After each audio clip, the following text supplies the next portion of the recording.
tädipojast, kes arvasid, et ma võiksin seeliku vahetada ümber dressipükste ja tossude vastu ja tulla nendega siis 2 versus 2 jalkat mängima. Et sellest saati on mul niisugune jalkapisik väike sees olnud ja tahtsin jalgpallitreeningutega liituda, aga Selvas veel ei olnud ja ma küsisin, mida siis selleks teha tuleb, et alustada jalgpalliga. Nad ütlesid, et leia 12 inimest, mul oli järgmiseks päevaks 22 inimest koos ja sellest ajast saati on meil Selvas naistevõistkond.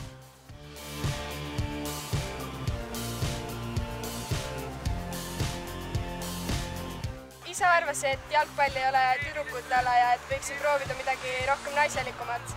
Aga praegu 3 aastat hiljem käib ta mu mänge vaatamas ja elab mulle igati kaasa.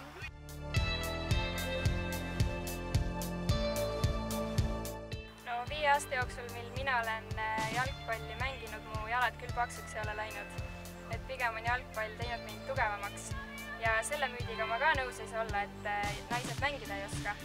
Ma usun, et igaüks, kes vähegi tahab jalgpalli mängida ja näeb selle nimel vaeva, siis ajaga tuleb ka osavus.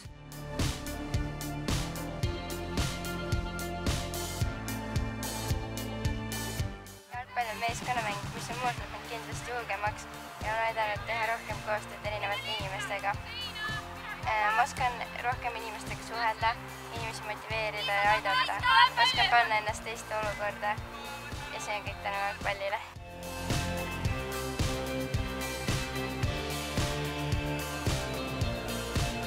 Ma ei näe ennast profijalgpallurina tulevikus, sest et ma ei kujuta seda elu endale eriti ette.